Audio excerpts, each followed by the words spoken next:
Hello, everybody. Thank you so much for being here.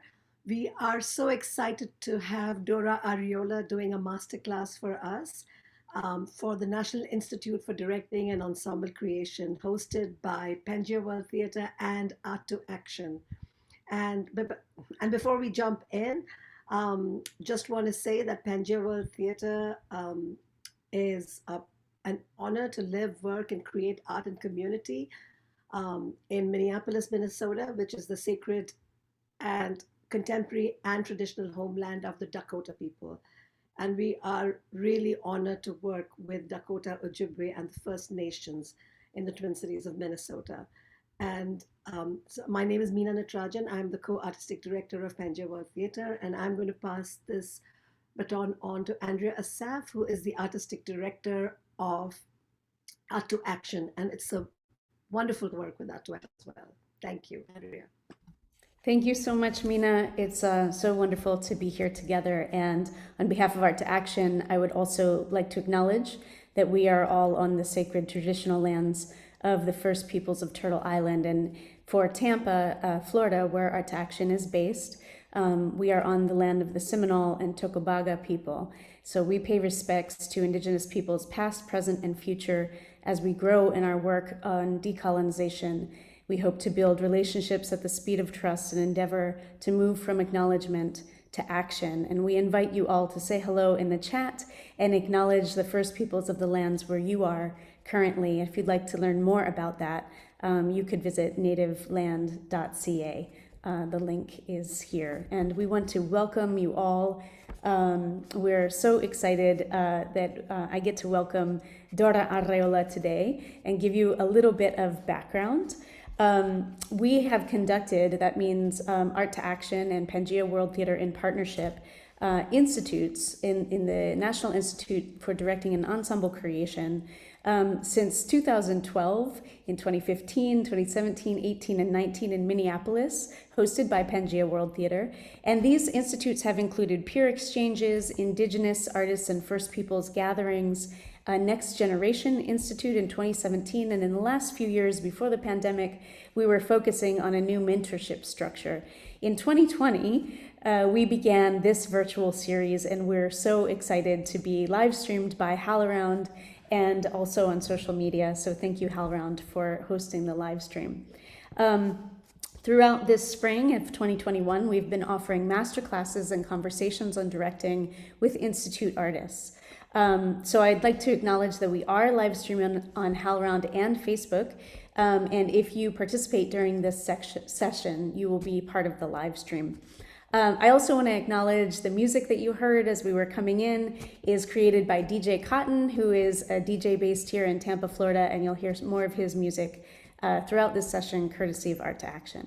So now it is my pleasure to not only welcome you to the Art2Action studio, but to welcome Dora Arreola, who will be doing our masterclass today. We're going to post Dora's bio in the chat. And for those of you who are listening, I'll just highlight a few things about Dora.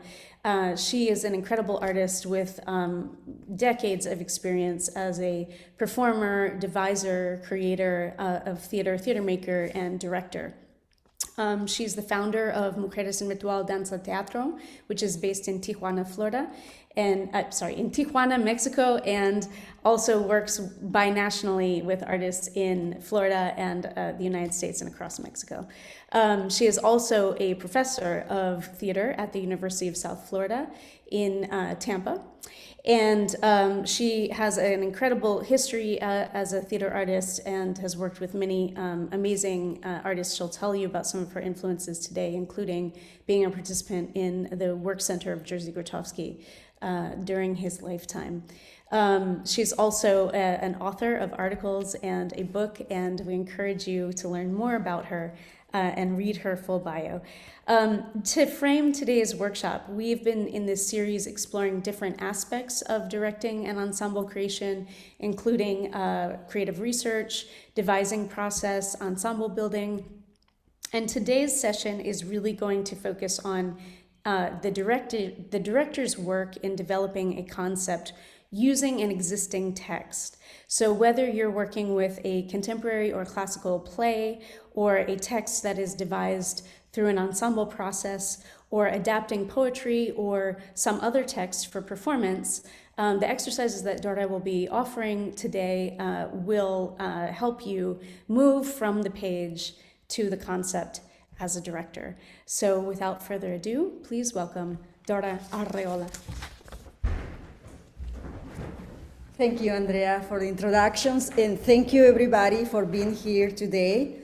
It is an honor to be invited to this series of master classes. Thank you, Pangea World Theater, and thank you, Art2Action, for inviting me to give this master class of developing a concept for a theater production. How I develop a concept for a show. Sometimes I have enough intuition to develop a concept for a play immediately during the text analysis. I am able to see the key images to shape the vision for a theater project. By concept, I mean an image or a group of images or symbols that express the content of a play, or a poem, or any other text. Sometimes, due to experience or intuition, I am capable of creating a concept after a couple of readings. That is immediately have ideas of how to direct, including personal associations. What is personal associations here? I will make a parenthesis. Personal association is the relationship of the text with the director's life. So from this first reading, I listening to sounds, see textures, I start to hear music, to see colors, symbols, icons, paintings, and sculptural or photographic work that related to my memories. But what can be done when this ability to visualize the text does not occur? When a personal association with the text are not very clear. When I feel just the glimpse of something, and I mean glimpse like to perceive through small hits the text, with the text, and are not very clear. So what can we do?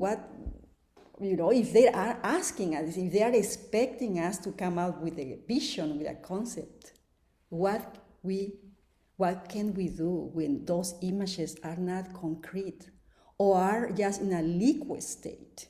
And I'm not talking about liquid state like it's something that is not a concept. It can be water, it can be a concept. I'm talking about the informal. They're informal, they are not clear. They're like, you have the kind of the intuition that something is there, but you cannot see it. What could we do to clearly see the images, the symbols, the indicators that I sense, but are not defined yet?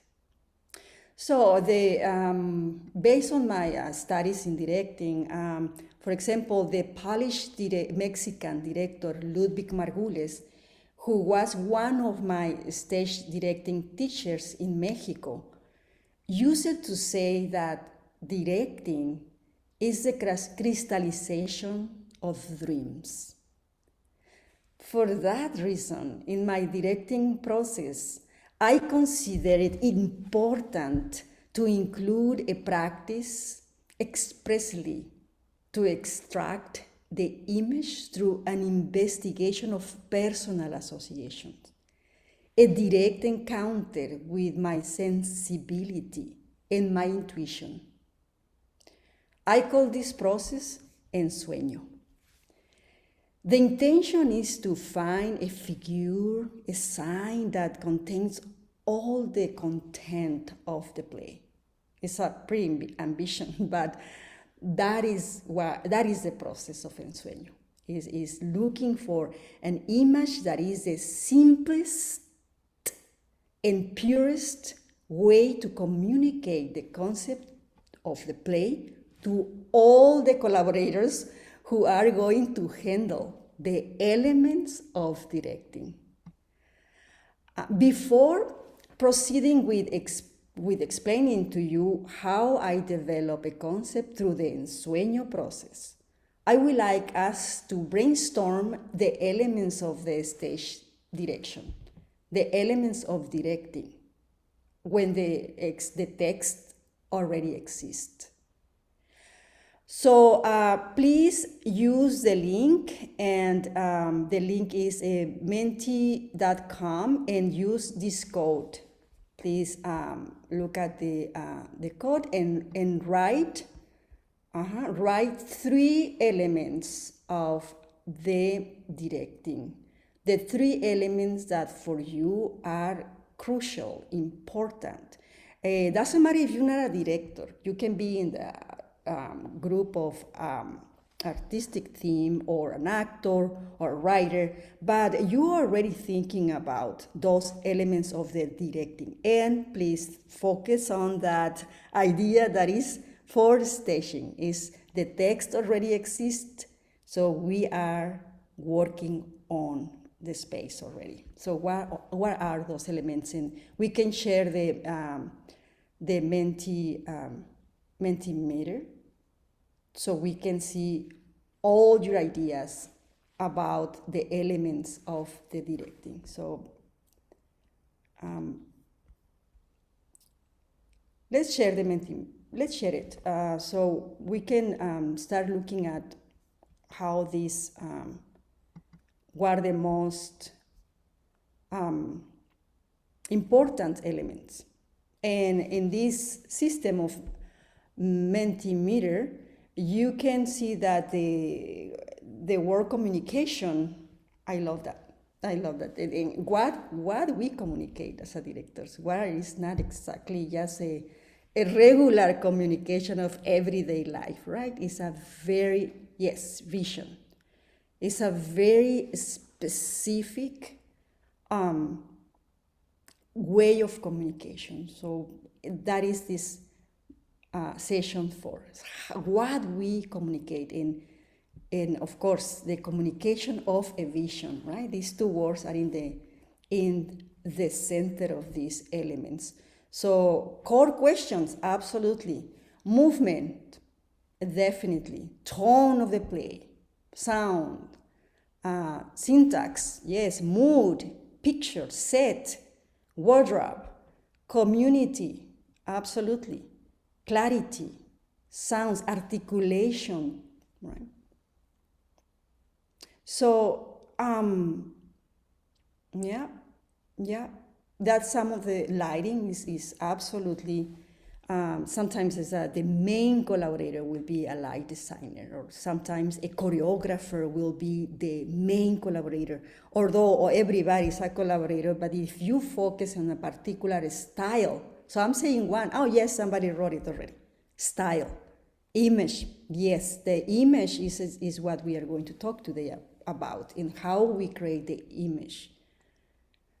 I think that start the Mentimeter stop for a moment. So thank you very much. And vision, right? That was that kind of the central, is the main element of directing, right? So I just want to add some like actors are, of course, and I already mentioned is text is another one, transitions is another one. That for at least for me are super important elements of directing. The transitions, the links, right? How you connect one moment to the next one, how that works, how the time and the timing work. Rhythm, right? Absolutely.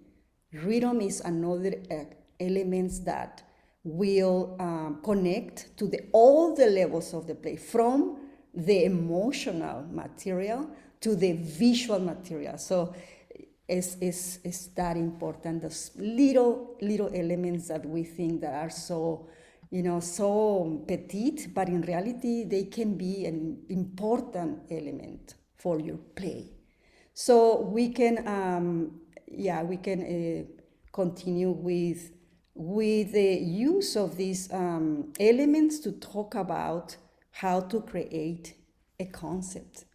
And so returning to the idea that to develop a concept that integrate all these elements, right?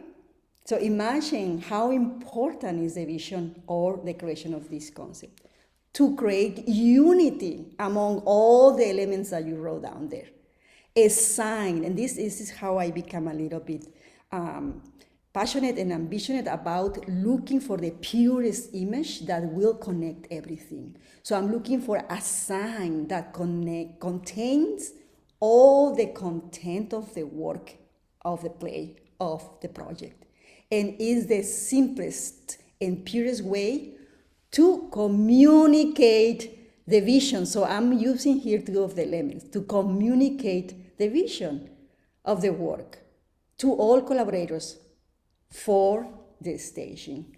So that's what is so, for me, so important, that the work of the director is not a lonely work. It's a collective work. You're not working alone. Even if you are in the most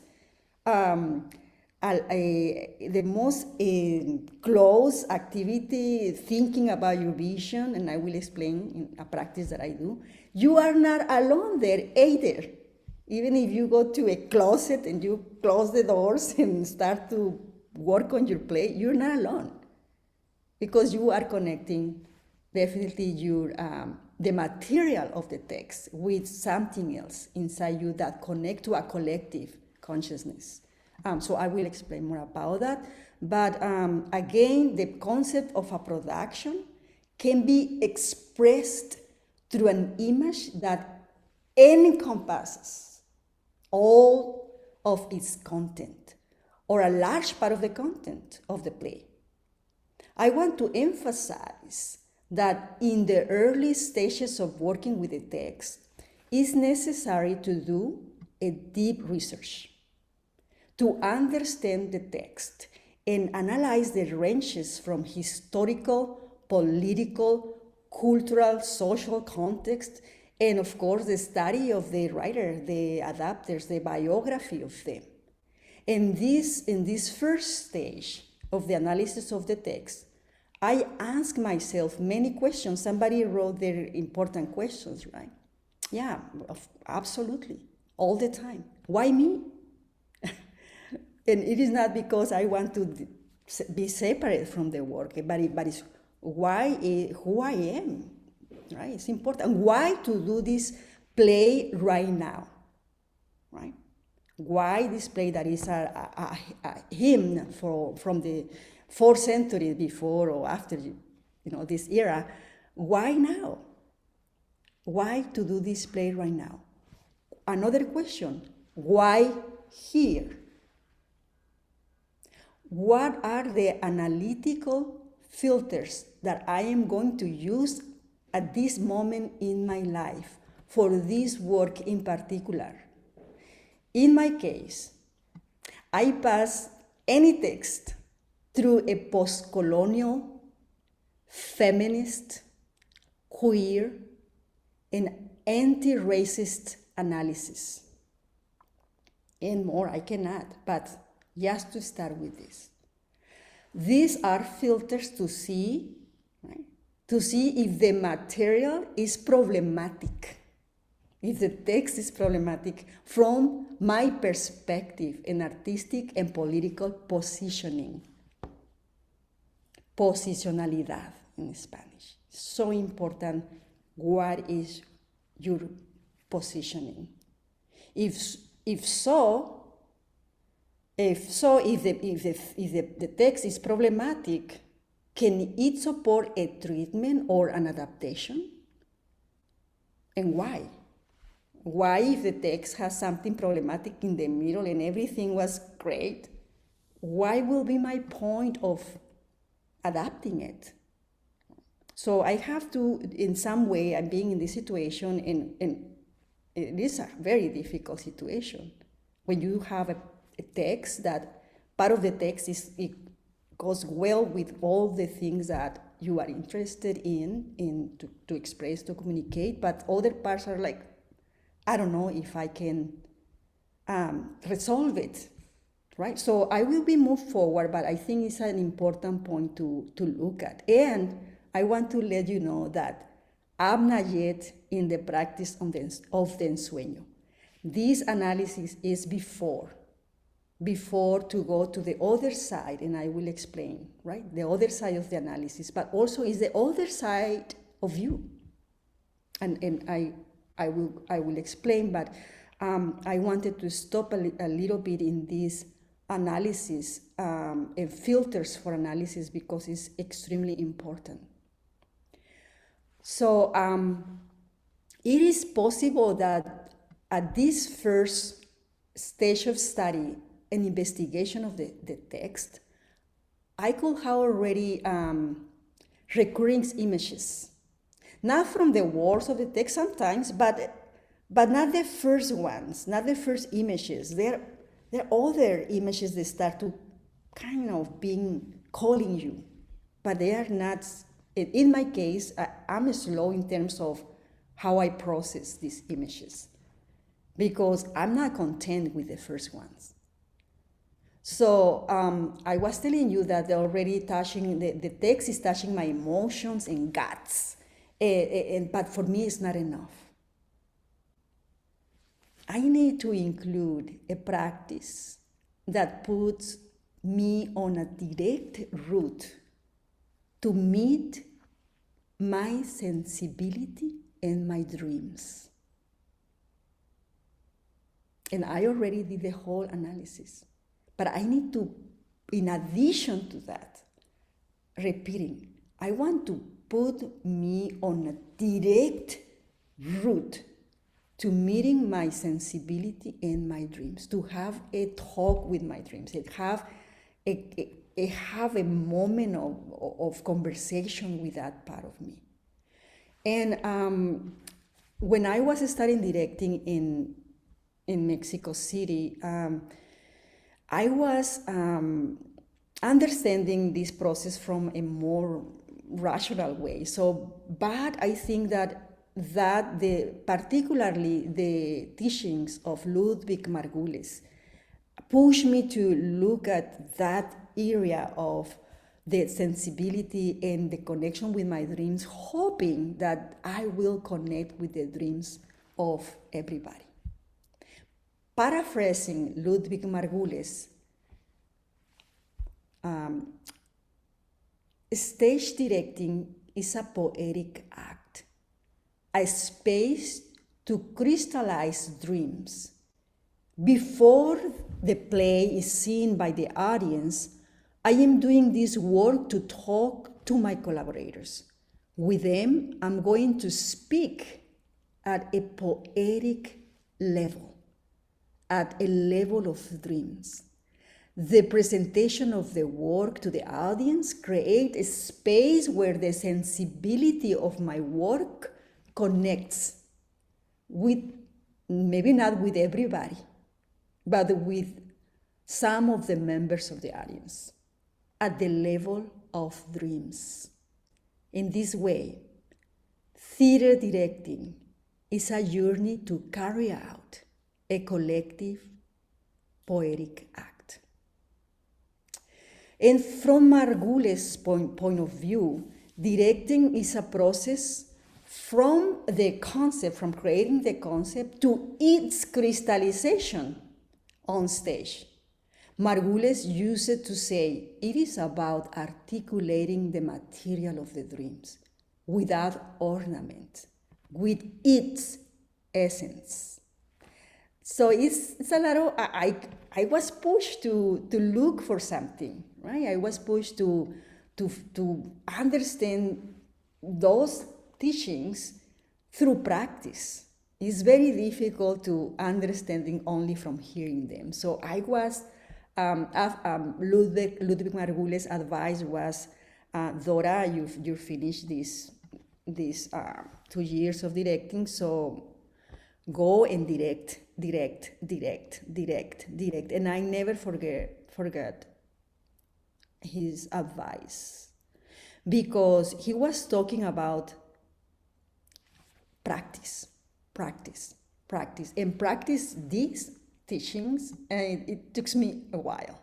So, but as part of my master degree in staging direction or directing, with playwright and director Julian Olf, who was an actor at the Open Theater and directed by Joseph Shaking, and also he was a teacher at the University of Massachusetts.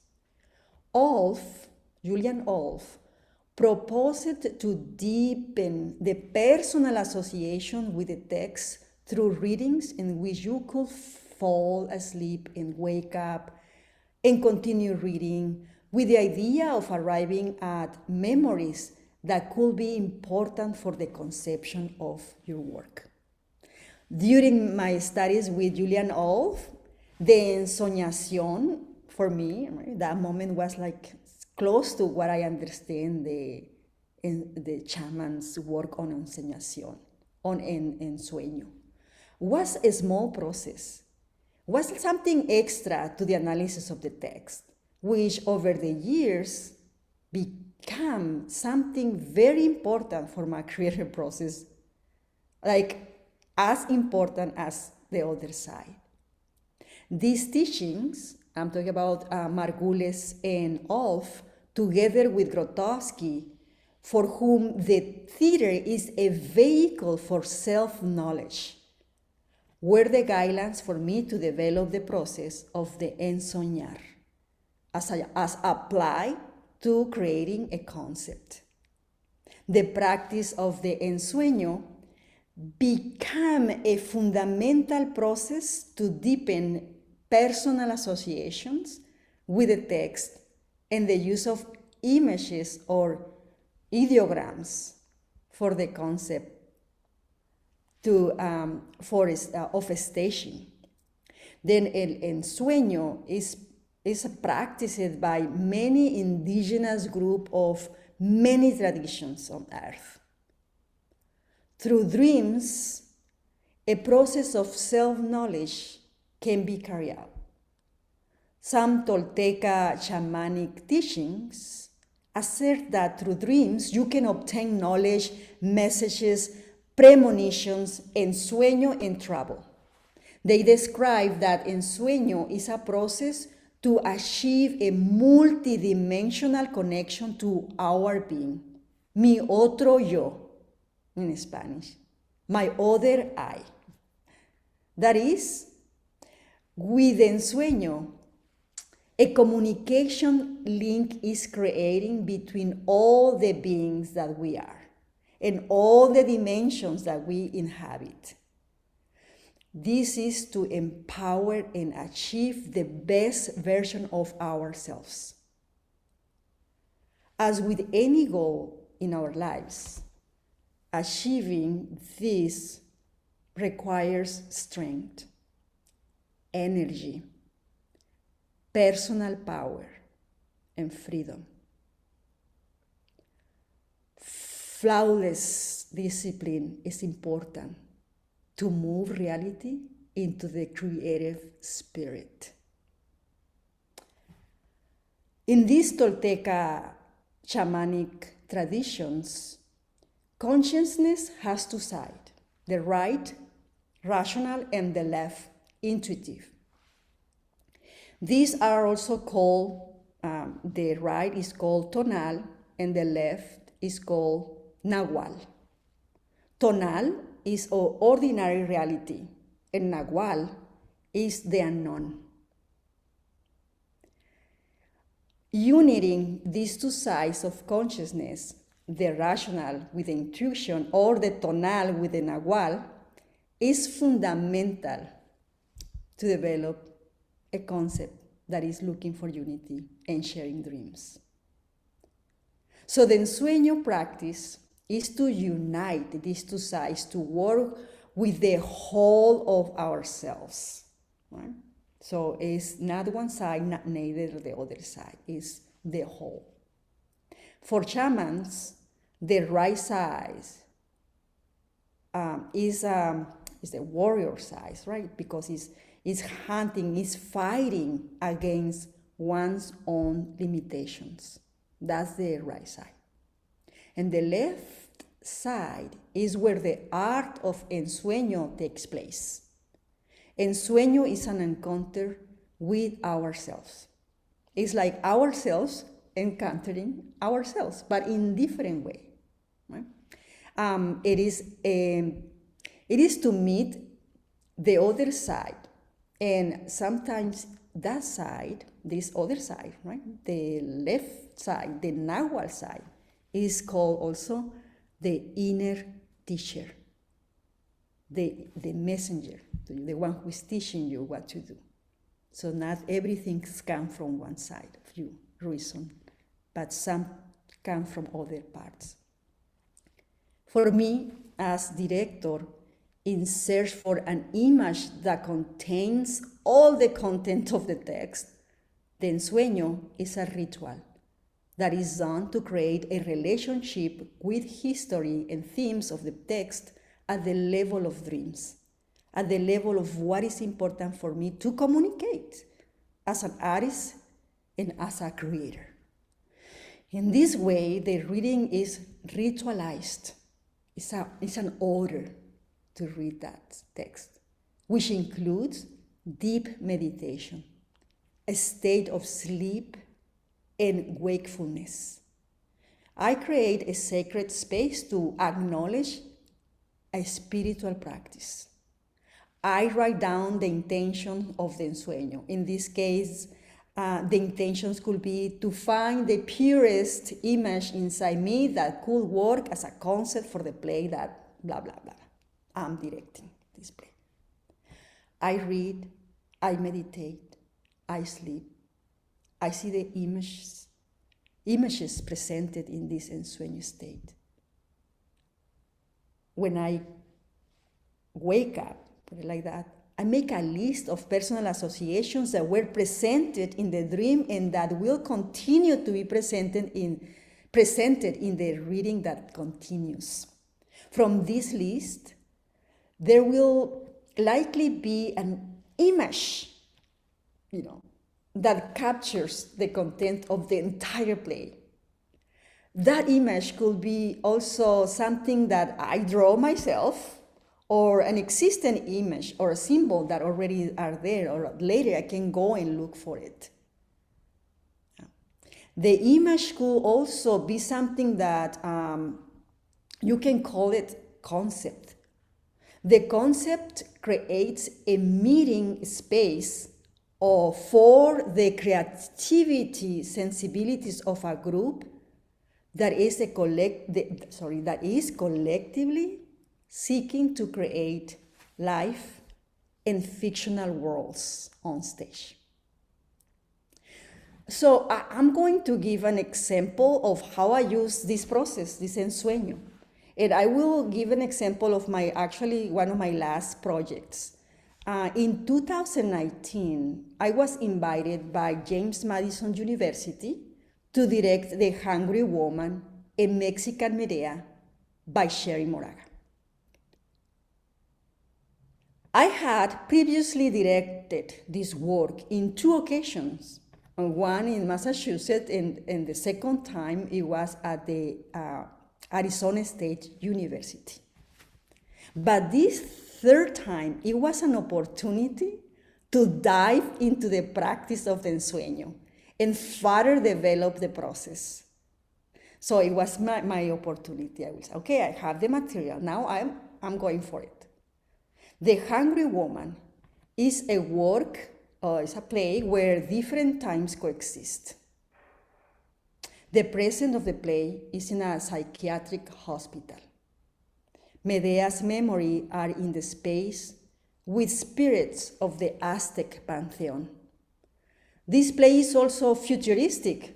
The concept is that in the United States, a revolution and a counter-revolution took place in the second decade in the 21st century. From these political processes, the country is balkanized, small pieces, into several nations. When the play begins, Medea had already committed the crime, and she has visions of the Aztec goddess Coatlicue and Coyoshauqui, the moon goddess, who was dismembered by her brother Huitzilopochtli, the god of the war. So during this ensueño with the hungry woman, I found recurring images of rocks cracking, digging in the ground, and broken pavement. I grow in Baja California, and I thought it's because I grow in Baja California, which is highly tectonic zone. Telluric movements and the collapse of hills are constantly experienced. Even the cracking of rocks, you can hear it on a regular basis. My house is embedded in a hill. So they cut the hill and they built my house. So they cut a lot of rocks there. From my house, you can view the border, the fence of the border of Mexico and the United States. And I have collections of rocks and collection of pre-Hispanic statues. All of this made me questions of my own dislocations, the intra-family dysfunctionalities, ancestral resistance, and my hunger for gods and justice. After doing the ensueño practice, the key images for me were a broken rock and the sculpture of the dismembered Coyoshauqui goddess. So, Kayla, can you please show the photos? I would like to explain a little bit about these pictures. So, what you are seeing here is a rock that is broken, right? So that was one of my images during my practice of ensueño. Of course, it's in the text, the volcanization, the breaking pieces, but it was not assimilated, or it was not perceived equally. But when I did this practice, I start to see very clear, and I start to hear something, I start to see texture. So can you change the image, please, Kayla, to the next one? So it's another, another perspective of the same rock, but it's clear here, the crack. So this is the next one, right? This is a rock that is broken. Then the next one, please. I think it's a Coyoshauqui. And this is the image of, it's a picture of Coyoshauqui. Coyoshauqui is a goddess from the Aztec pantheon, who is the goddess of the moon, is the sister of Huitzilopochtli, is the daughter of Coatlicue. And Coyoshauqui, in a battle with Huitzilopochtli, she was discarded in pieces. It was dismembered. So the connection with this goddess, with Coyoshauqui, and the cracking of rocks, it has a lot of connections. So but the purest image, I will say that is a cracked rock. Thank you, Kayla. I will continue. So the contest, we can take out the image. The concept was about breaking, cracking, dismemberment. In conclusion, a purest image for my concept was the cracked rock. This is one example of a concept or a core image. Now, we are going to practice. So, I would love to do with you a practice of ensueño. It will be a 15 minutes practice. For these sessions, we are going to use a fragment of the Conference of the Birds, adapted by Meena Natarajan. The link will be in the chat, and we will share screen later. I will explain first. Right? For today, we are going to do this practice without the text analysis, imagining that you already done your research. We will go directly to the ensueño practice. First, for a moment, I will explain the instructions. So these are the instructions. You will find a place. You can be in your, where are you now, but it's a place that where you can read and relax without external interruptions. So you need to have a paper, so bring a paper and a pen or a pencil. Yeah, so you will make some notes, yes. You will read the text and make some notes. You will also need to read the text excerpt from the Conference of the Birds in certain time. I will explain. It will be in 3 minutes. It's 2 pages only. It's a fragment. So first, before you're reading, you need to imagine you are inside of a sacred circle. You are in the center of this circle. Look at the imaginary conference of the circle like I'm doing it now. Like you need to look at your circle around you. So you are alone inside of this circle. So alone, you will not be alone. You will meet. You will have meetings there. You will hear voices. You will meet yourself, the other side. Next, you will write down your intentions for this practice. So today we can write something together. It can be the same intentions for everybody. Is to find the image that represent for you this excerpt of the Conference of the Bird. So one image that contained everything about the Conference of the Birds, the excerpt. You will read the text 3 times during this practice. It's very short, 2 pages. So the first reading is without stopping. It's just go straight to assuming that you understand all the words. Is not, if not, look at them. You will have 3 minutes. So it's kind of not fast, but a regular, not stopping reading. The second reading, right? You read the play again, but after a page or so, half page, close your eyes to consciously relax, breathe, and self-induce a meditation state. Sleep, but stay vigilant. Be still, silent, and calm. Be open to receive images or memories that might come up. What is the hiding or the mystery image inside you? It's not only in the text. What is the image that is inside you that arises in association with the text? Then return to the reading, to the text, and periodically repeat the meditation, maybe for less time. It's kind of napping and waking up until you finish the second run through. That will be around 7 minutes.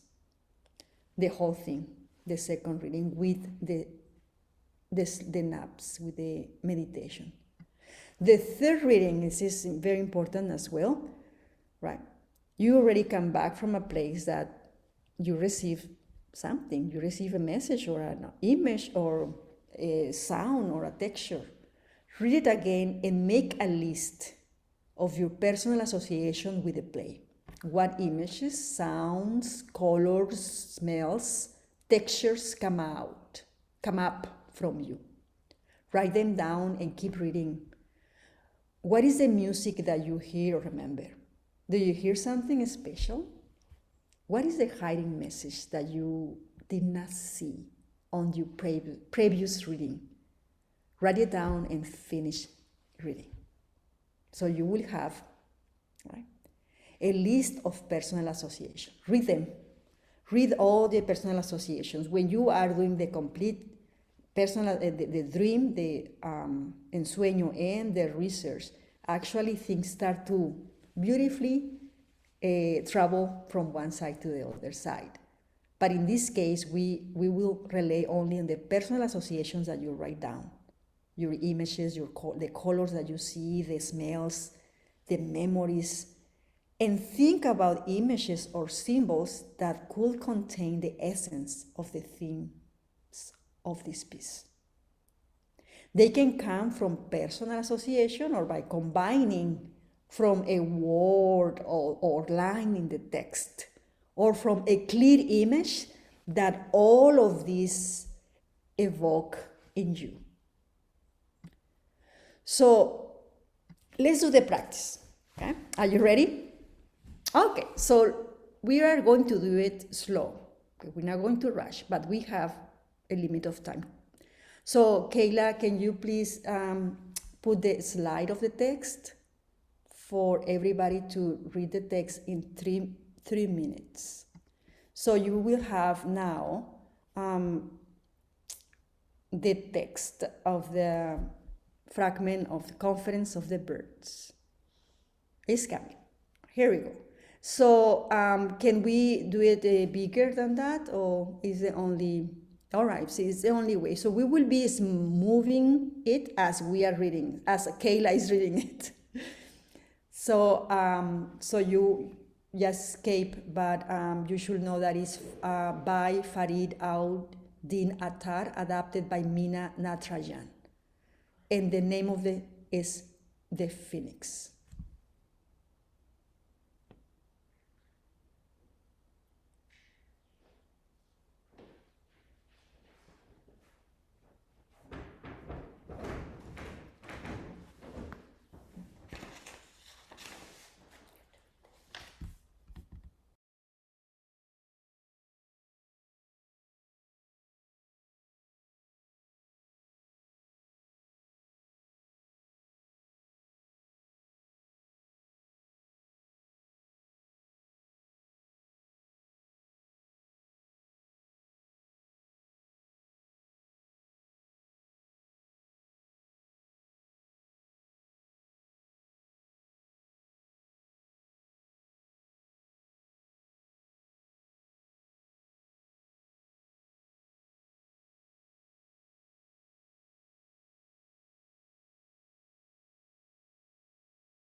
Great. So go ahead and find your space. Imagine the circle around you with your kind of eyes. Just draw a circle. Write your intention, or read your intention, that is to find an image that contained the themes, the whole material of the fragment.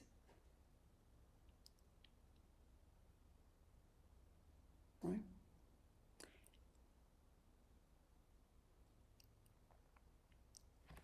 And go ahead and read. You can read, this is second reading, so you will read, I will say half page or so.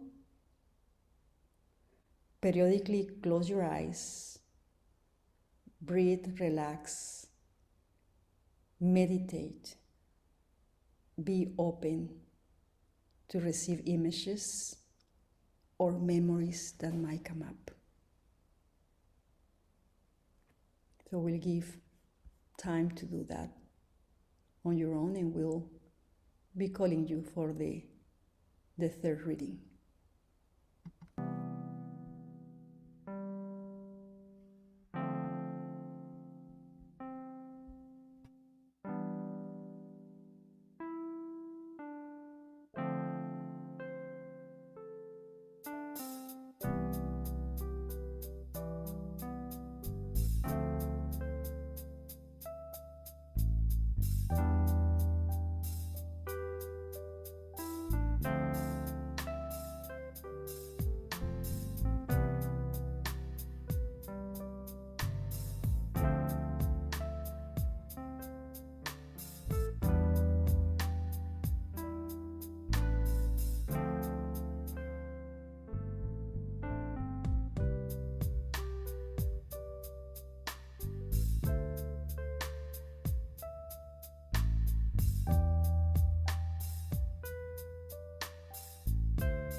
slowly, gradually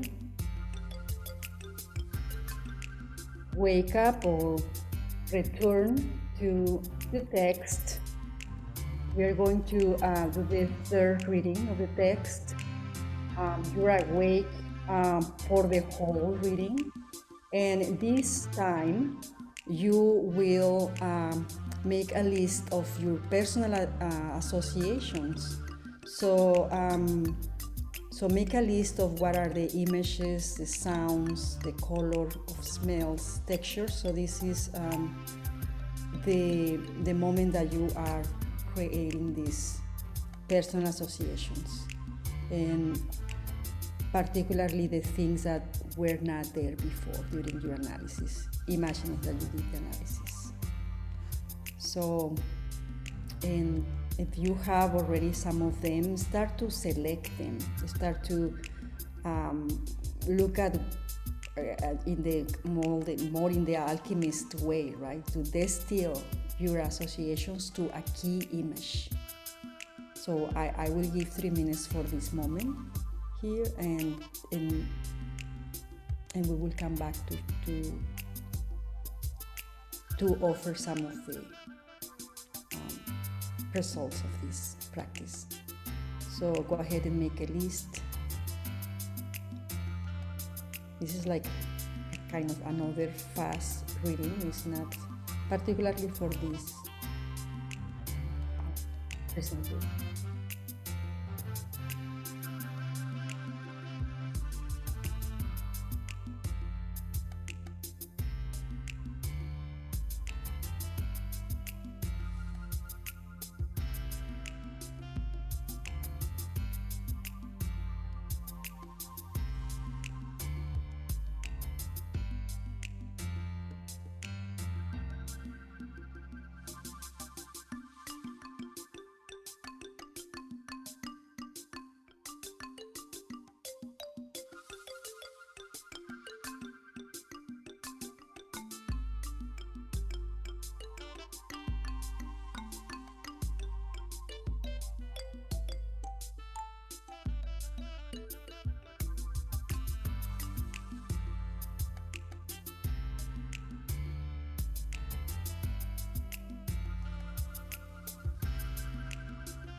Particularly use this moment to read your list of personal associations.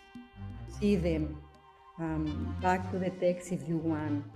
Discover something there is something unexpected is there, something that is not at all related. I did this work and I was surprised about things that I didn't expect to remember. If you can come up with one, but if not, it's not important either in this moment.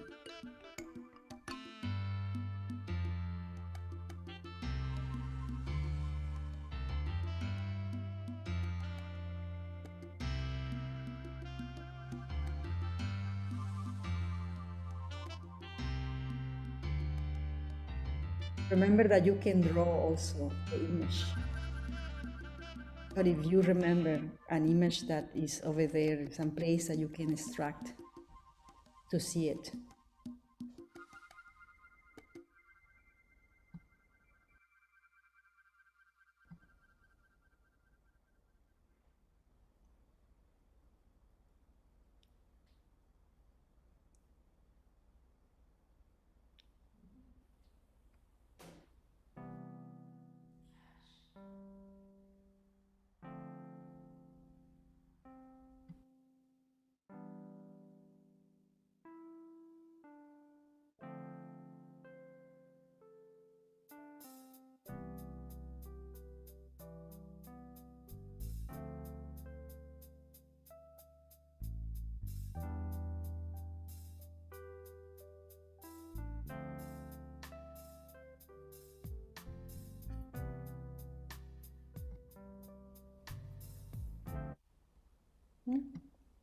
Let's come back, everybody. We're going to return from this practice, from that world that you were before, doing this connection with the text from another side of you, and encounter with the other side of you, with the Nahuatl part of you, with the ensueño area where the ensueño lives, right? It's in that side. And where sometimes the physical body just stay there being carried by the floor, by the earth, and another kind of energy is around you, is the other body, right? Not exactly the physical that you used to for in everyday life, but it's something special about it. I am from the world movements, and to embody a practice is important for me. I need to embody everything. So that's why I'm doing this practice. So thank you, everybody. I would like to invite some participants to share the personal associations or images that were found. So Leilani or Oba, would you like to share some of your images? Or listing doesn't need to be a ideogram, but if you have it, it will be great. So. Hi. Hi, Dora. Hi, Oba. Hi. Great to see you. Okay. You want me to share the image that came for me? Yes. Okay. Hi, Leilani. I got a whole space here, so. Oh, that's beautiful. This, and we have you on TV too. so this, do you want me to just get to the image or what? Yeah, Okay. go to the image.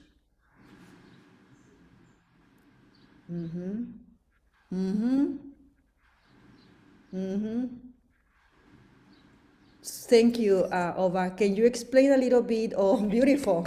And can you, Leilani, do you have an image too, or a figure, or something? Yeah, let's see it. I did more list. I didn't do physical. Oh, that's great. No, that's awesome. So, yeah, that would be I guess I had it. I actually started I had an image of crows, a circle of crows who thought they were peacocks, and they thought they were other. And then Palm Springs for some reason. Palm Springs and blue and white lawn chairs and plastic flamingos. Very interesting. So, Yeah. so I'm taking an opportunity that both of you are here together, and over how the image that you were doing. Can you explain what is that in relation to the text? Yeah. This is so pure, right? It's so pure. Yeah. From the text, I mean, the Phoenix really just vibrated with me and resonated with me. And so the idea for me was just this, there was a lot of inner and outer. And then this to me was kind of like the flames and the rebirth. So that was one thing. And then just, I wrote various different things, so I don't know how to say it, but within me was the idea of facing death and facing life. So the inner, and then how do I engage with that?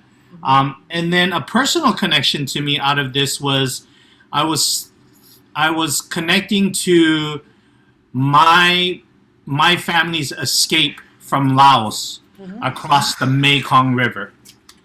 And how where I was teetering, and it's kind of like the other birds were trying to figure out, like, well, if I take this risk, will I live or will I die?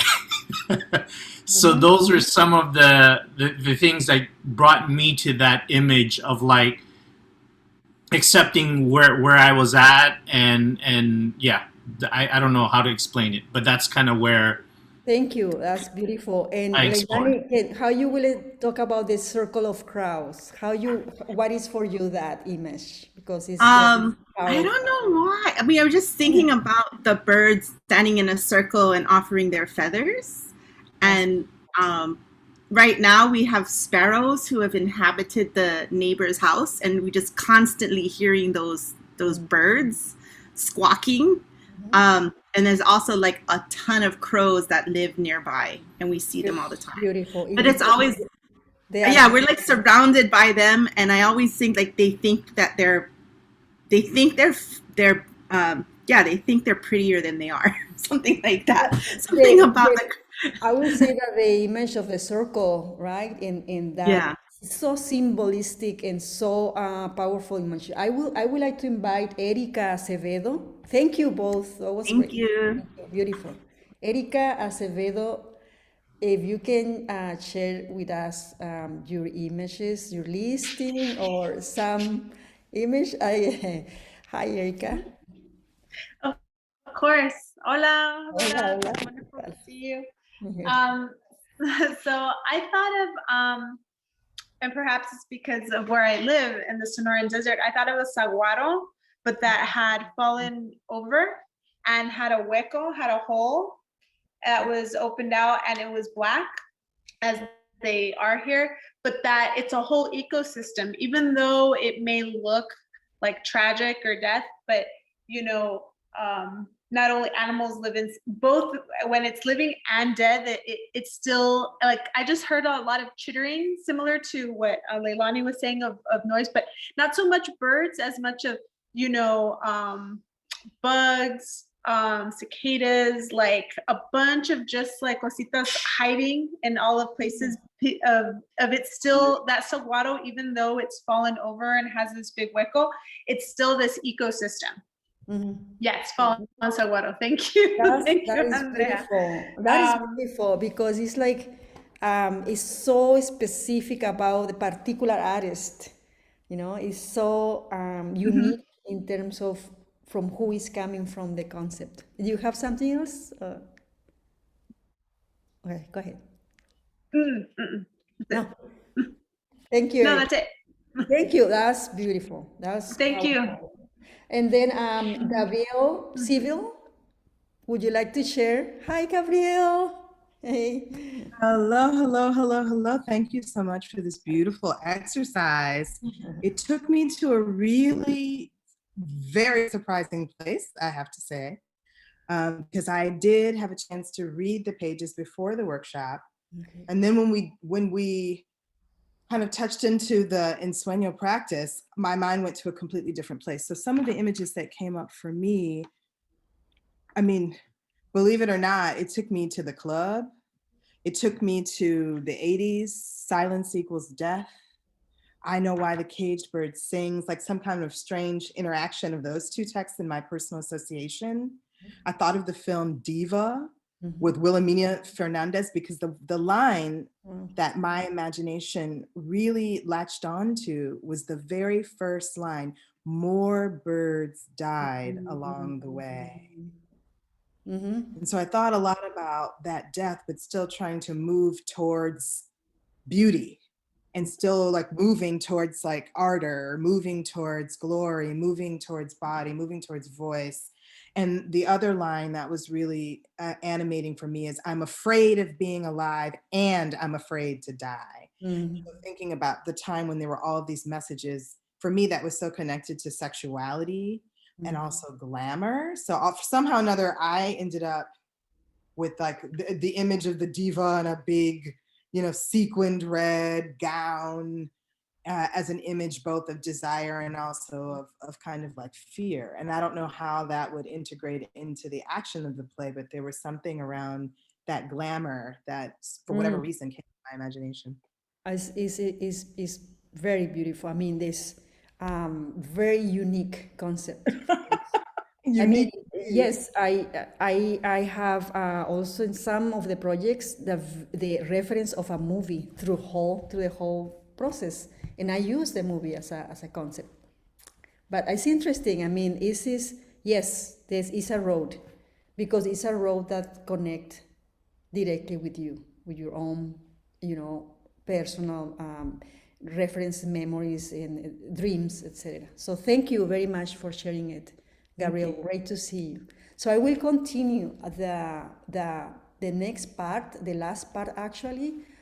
So for everybody, when you describe the central image to your artistic collaborators, set, lighting, costume, props, video, and sound designers, choreographers, musicians, and actors, please talk like that, like you talked to me today.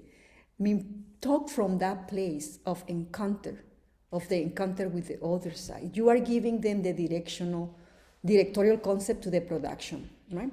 So we are going to going more into what is the example.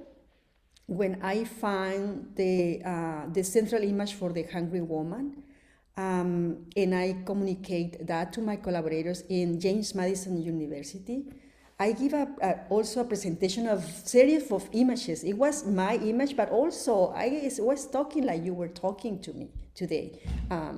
Thank you, Ova, Leilani, Erica, and Gabriel. That was awesome. As I mentioned it, my concept of Cracker Rock, I would like to, that was my Cracker Rock for the Hungry Woman last time that I tried to direct it. So I would like to share a video by set designer Richard Finkelstein. Kayla, please play the video with the music. This is the video of how was the Cracker Rock and the Coyo Chauhtli and the idea of the combining the worlds of the pre-Hispanic, the Aztec pantheon and the present time, right, between parentheses, this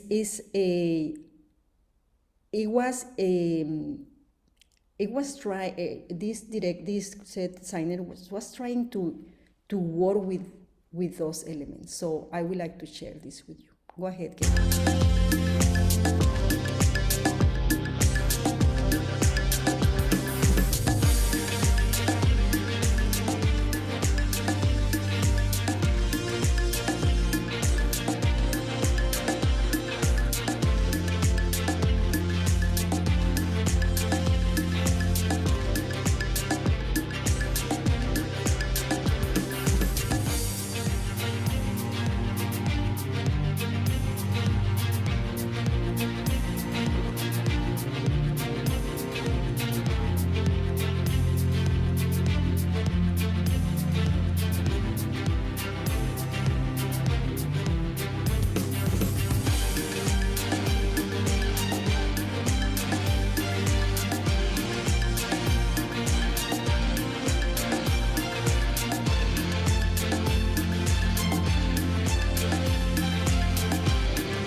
That is the idea of the broken rock fragment. This member is presented in all the aspects of the set of the floor, which is a rock to lighting system that allows cracks to reveal flashbacks from the present time of the Medea and from the present to the pre-Columbian world of the Pantheon Azteca. The idea was to create a world in which the ancestral time cracks into the present, through the present of Medea. With this, I would like to conclude my session and how to develop a concept for a theater production. I just want to say thank you to everybody for participating, and thank you to all the technical team behind screens and Pangea World Theater and Art2Action for inviting me to be part of this masterclass series. Thank you very much, and gracias. Thank you, Dora. Thank you so much. Please give love in the chat for Dora. And we want to thank her for that amazing masterclass and also all that wonderful participation from Institute artists and colleagues around the country. Thank you so much for being with us today. So next up, we're giving Dora a little break. And before we transition into a conversation on directing, which will be facilitated by Mina Natarajan, whose text excerpt you just read, and who is also artistic and executive director at Pangea World Theater. And we would like to graciously invite everyone in the Zoom room to hop off and join us on HowlRound for the live stream of the interview. For those of you watching on HowlRound, we're going to keep streaming. And in the meantime, we are going to share with you, yes, we'd like to thank and shout out to all of our funders and partners. The National Institute for Directing and Ensemble Creation is made possible by all this support from our national and local funders, as well as our partner networks around the country. So thank you to all our supporters. And speaking of support, you can always support Pangea and Art2Action as well. We're going to transition by sharing with you a very, very special video that runs at 11 minutes of the 20th anniversary of Mujeres in Ritual Danza-Teatro, which is Dora's company based in Tijuana, Mexico. You're going to see the video. It is in Spanish. And if you stay with us for the interview, after the video, Dora will be talking about her work in the interview with Mina, and you'll see some clips again, which she'll explain in English. So enjoy the interview. Thank you so much for joining us. Stay tuned. Keep tuning in on HowlRound, and we will see you in 11 minutes. Enjoy.